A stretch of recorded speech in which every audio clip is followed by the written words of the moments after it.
You're idling at a red light in your $87,000 Ford F-250 King Ranch Edition. The leather seats still smell new, the dashboard glows like a spaceship. And when you roll past that Prius, you're sitting 6 inches taller than everyone else on the road. You feel powerful, you feel capable, you feel like a man who can handle anything life throws at him. Except, here's the thing, you work in IT. Your job involves zero construction, zero farming, and zero towing. The bed of your truck has carried exactly 3 items in the last 8 months. A bag of mulch from Lowe's, your kid's bicycle, and a case of Costco water bottles. Meanwhile, you're hemorrhaging money so fast that you basically become a walking subsidy program for Ford's quarterly earnings report. My name is James, and today we're going to calculate the actual cost of the Pavement Princess epidemic. Not what the dealer tells you, not what your buddies at the bar justify. We're going to run the numbers on what it really costs to cosplay as a blue-collar worker while commuting to a climate-controlled office where the heaviest thing you lift is a laptop. Because somewhere between 2015 and now, American men collectively decided that masculinity could be purchased through monthly payments on a vehicle designed for commercial construction work. And the math behind that decision is so catastrophically bad, it makes buying lottery tickets look like a sound investment strategy. Let's start with the purchase price, because that's where your brain stops working. The average new pickup truck in America now costs $62,000. That's not the fancy trim package, that's the average. If you want the one that makes you feel like a ranch owner, the King Ranch, the Laramie Longhorn, whatever branding consultants decide it sounds tough, you're looking at $75,000 to $95,000. For context, that's more than most people's annual salary. The median household income in America is $84,000. You are financing a vehicle that costs more than an entire year of your family's earnings. Let that sink in while we add up what this decision actually costs you. The dealer sits you down and shows you the monthly payment. It's $1,247. That sounds almost manageable when they stretch it over 84 months. That's 7 years. You will be making payments on this truck longer than most marriages last. But sure, $1,247 feels doable until we start adding the costs nobody mentions during the test drive. First, fuel. Your F-250 gets roughly 15 miles per gallon in mixed driving, if you're lucky. A Honda Accord gets 35. Let's say you drive 15,000 miles a year, which is pretty average. At current gas prices hovering around $3.50 per gallon, your truck costs you about $3,500 a year in fuel. The sedan costs $1,500. That's a $2,000 annual difference, or $167 per month, just because you wanted to sit higher than everyone else on the road. Then there's insurance. People love to say trucks are cheaper to insure, and for liability they are, but you're not insuring a work truck. You're insuring a $90,000 luxury asset. If you total a Camry, the bank loses $30,000. If you total your Platinum F-250, they lose $90,000. That replacement cost spikes your collision and comprehensive premiums. Realistically, that's another $60 to $80 per month compared to a sedan. Now, tires. Those massive all-terrain tires you absolutely needed, despite exclusively driving on asphalt, cost between $1,500 and $2,000 for a full set. You'll replace them every 40,000 to 50,000 miles. On a sedan, tires cost maybe $600. That's another $50 to $75 per month once you amortize it properly. Maintenance, bigger vehicle, bigger everything. Oil changes cost more because the engine holds more oil. Brake jobs cost more because the rotors are massive. Everything is scaled up. Add another $100 per month compared to a normal car. We haven't even talked about registration and property taxes yet. Many states tax vehicles based on value. On a $90,000 truck, annual registration can easily hit $800 to $1,200 depending on where you live. Let's call that another $80 per month. So let's add this up. Your truck payment is $1,247. Add $167 for extra gas, add $60 for higher insurance, add $75 for tire depreciation, add $100 for maintenance, add $80 for registration. Your total monthly cost of truck ownership is now $1,729. But wait, we're not done. Because you didn't pay cash for this monument to American excess.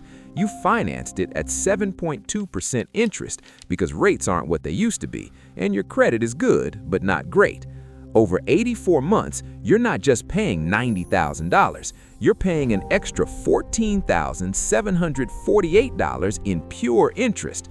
Money you handed to a bank for the privilege of borrowing money to buy a depreciating asset.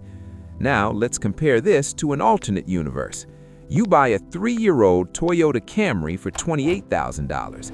Your payment is around $450. Insurance is $180. Gas is $125. Maintenance is minimal. Your total monthly transportation cost comes out to roughly $850. The difference between driving the truck and driving the sedan is $879 per month. That's $10,548 per year. Over the 7 years you're paying off that truck, choosing the truck costs you $73,836. Call it $83,000 once you account for reality. That's not exaggeration. That's not fuzzy math. That's the actual opportunity cost of needing to feel like you could theoretically tow a boat you don't own to a lake you never visit. And here's what makes this truly insane.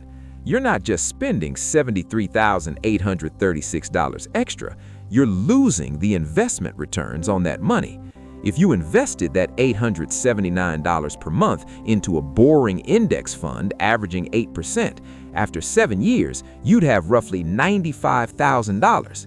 You could buy the lake house, you could buy the boat, you could actually become the person you're pretending to be when you drive that truck. Instead, you're sitting in traffic, burning fuel, making payments on a vehicle that loses $15,000 in value the moment you drive it off the lot. And none of this even accounts for the psychological weight, the stress of knowing that one unexpected expense, one job loss, one medical bill could collapse your ability to make that $1,729 payment. You're not driving a truck, you're driving a financial anxiety machine with all-terrain tires. The question isn't whether you can afford the monthly payment. The question is what that payment is stealing from your future. Let's talk about what happens when you destroy your finances slowly over 7 years while convincing yourself you're being practical. Because the truck isn't just expensive to own, it warps your entire financial ecosystem like a black hole bending space around it. Every decision you make for the next decade gets filtered through the reality of that $1,729 obligation. First, there's the home you can't buy. Mortgage lenders care about something called your debt-to-income ratio. They want your total monthly debt payments under 43% of your gross income. That truck payment alone eats up 26% of an $85,000 salary before you even think about a mortgage. Congratulations, you just locked yourself out of buying a $350,000 house because you needed to look rugged in the Starbucks drive-thru. Then there's the vacation you can't take. Your buddies plan a week in Colorado. Flights are $400, the Airbnb split is $300, lift tickets are $500. Total, $1,200. You check your bank account, you just made the truck payment. You've got $600 until Friday. You tell them you're too busy with work. They go without you. You stay home, wash the truck in your driveway, and convince yourself that detailing the paint is basically a hobby. There's the emergency fund that never materializes. Financial advisors say you need 6 months of expenses saved. For you, that's roughly $18,000.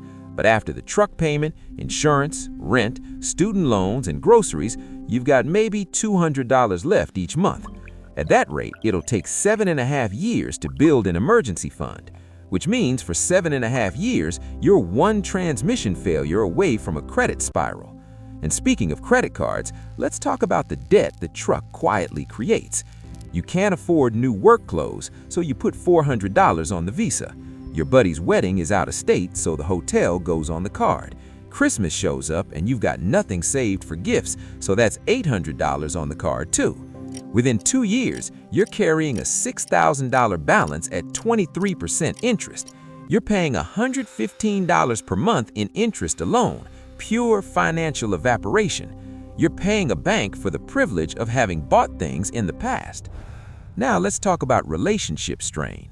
If you're married or living with a partner, that truck payment becomes a third person in the relationship.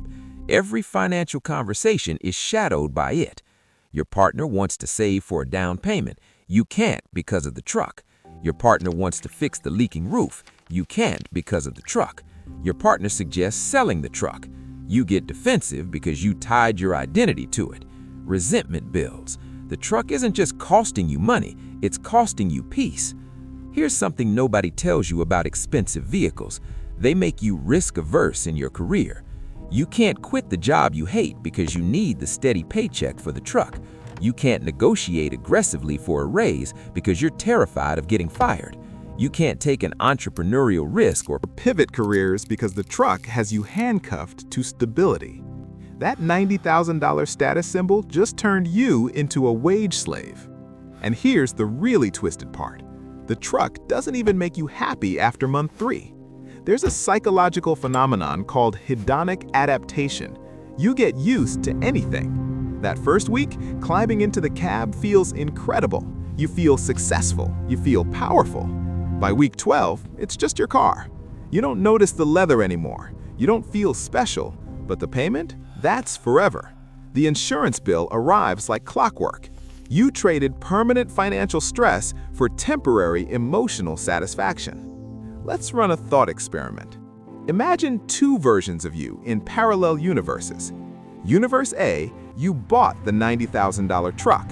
You're making payments, stressed about money, and stuck in your current job.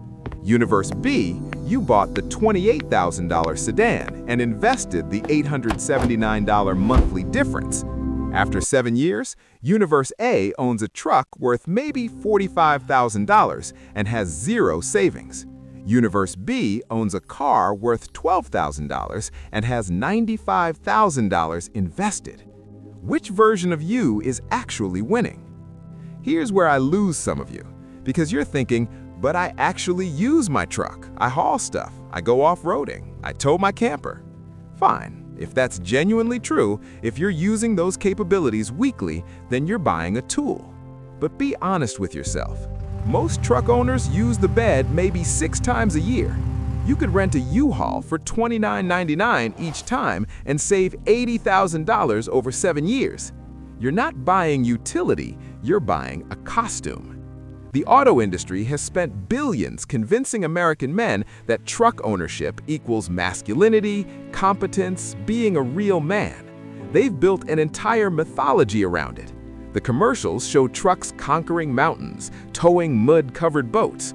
They don't show the reality. A guy in business casual, sitting alone in traffic, listening to a productivity podcast while making a payment that's destroying his net worth. And the dealerships know it. They don't care if you can afford it. They care if you can fog a mirror and qualify for financing. You're sitting in the showroom while they run the numbers. Okay, so at 84 months, we can get you to $1,247 per month. Does that work? And you think, well, I make $7,000 a month, so yeah. You're not thinking about insurance, or gas, or tires, or registration, or the fact that you just locked up 18% of your gross income for 7 years. This is the part where I'm supposed to tell you there's a hack, a loophole, a way to have the truck and financial security. There isn't. The math doesn't lie. That truck is a luxury item masquerading as a necessity, and it's going to cost you somewhere between $80,000 and $120,000 more than a sensible alternative over its payment period. The only way to win this game is to stop playing it. And I mean that literally, not as motivational poster nonsense. You opt out of the entire truck as identity industrial complex. Here's what that actually looks like. You walk into a dealership, not for a truck, but for the most boring, reliable sedan you can find. A Honda Accord, a Toyota Camry, maybe a Mazda 3 if you want to feel slightly less dead inside. You buy it used, 3 years old, cash if possible. If not cash, you finance it for 36 months max, not 84. Your payment is $350 instead of $1,100. That's $750 you just gave back to yourself. What do you do with that $750? You could invest it and have $95,000 in 7 years like we calculated, but let's be honest about human psychology. You're not going to invest every dollar. You're going to spend some of it because you're a human being who needs dopamine. So, spend it on things that actually improve your life. Take the vacation you've been putting off. Buy the nice dinner. Upgrade your mattress. You spend a third of your life on it. The difference is these purchases don't come with a 7-year anchor chained to your ankle. And when your buddy pulls up in his new Tundra and makes a comment about your cute little car, you smile because you know something he doesn't. You know his monthly payment is more than your rent used to be in college. You know he's one transmission failure away from financial collapse. You know that in 5 years, you'll have options, and he'll have a depreciating asset and a payment book. This is the secret dealerships don't want you to figure out. Cars are not investments. They're not even really assets. They're tools. And you don't buy a $90,000 hammer to hang a picture frame. You buy the tool that matches the job. The truck lobby has successfully convinced an entire generation of American men that sedan drivers are somehow less capable, less prepared, less masculine. It's brilliant marketing. It's also complete fiction. Your grandfather probably drove a station wagon and built his own house. The vehicle you drive has nothing to do with your competence. It has everything to do with your financial literacy. Let's talk about the "but it holds its value" argument, because I want to kill this myth specifically. Yes, trucks depreciate slower than sedans. A truck might lose 40% of its value in 5 years, while a sedan loses 55%. Sounds great, right? But you're starting at $90,000 versus $28,000. That truck lost $36,000. The sedan lost $15,400. You still lost more on the truck. Percentage depreciation is meaningless when the absolute dollar loss is double. Then there's the "I might need it" justification. You might need a lot of things. You might need a motorcycle for lane-splitting traffic. You might need a minivan if you have 4 kids. You might need a sports car if you suddenly take up track racing. We don't buy vehicles based on hypothetical futures with a 2% chance of happening. We buy them based on what we actually do 95% of the time. And 95% of the time, you're commuting alone on paved roads. So here's the real question you need to ask yourself. Am I buying this truck because I need it, or am I buying it because I want to feel a certain way? If it's the second one, that's fine. Just be honest. Say, I'm spending $40,000 extra over 7 years to feel like the kind of person who owns a truck. Own it, but don't lie to yourself and call it practical. There's a term in economics called Veblen goods. These are products where demand increases as price increases because ownership signals wealth and status. Luxury watches, designer handbags, and yes, absurdly expensive pickup trucks that never leave the pavement. You're not buying transportation, you're buying a costume that says, "I can afford this payment," even though you actually can't. Here's my real advice. If you already own the truck and you're drowning, sell it. I don't care if you're upside down on the loan. I don't care if it feels like admitting defeat. You don't captain a sinking ship to protect your pride. You take the hit now. You buy something reasonable. You stop the bleeding. Yes, you'll lose money on the sale, but you'll lose far less than if you keep making payments for another 5 years. If you don't own the truck yet, but you're thinking about it, I'm about to save you $80,000 and 7 years of stress. Don't. Just don't. Go test drive the boring sedan. Sit in it. It's comfortable, it's quiet, it gets you to work, and when you're sitting in traffic, you won't be doing mental math about whether you can afford your own vehicle. The auto industry built an empire by convincing you that you're not enough unless you're driving their overpriced machinery. They weaponized your insecurity and turned it into monthly payments. The only way to win is to see through it. You don't need the truck. You never did. What you need is margin in your budget, options in your career, and the ability to sleep at night without checking your bank account. The boring sedan gives you that. The $90,000 truck takes it away. So the next time you're at the dealership and the salesperson is walking you through the leather-wrapped steering wheel, the heated seats, the 17 cup holders, remember this: they're not selling you a vehicle. They're selling you a financial prison with really nice upholstery. And when your buddy shows up to the barbecue in his brand new F350 and asks what you're driving these days, tell him the truth. You're driving a paid-off Camry that costs $200 a month in gas and insurance. And with the money you're not spending on truck payments, you just booked a trip to Italy. You're sleeping 8 hours a night. Your retirement account actually has money in it. That's not losing. That's winning so hard most people can't even recognize it anymore, because we've been trained to measure success by the size of our monthly payments instead of the size of our freedom. The math is clear. The truck is a trap, and the only way out is to stop pretending that burning $80,000 over 7 years makes you more of a man. Real strength is looking at the numbers, admitting you were sold a lie, and choosing the path that actually builds wealth, not the one that just looks good on Instagram. Buy the boring car, keep your money, build your life.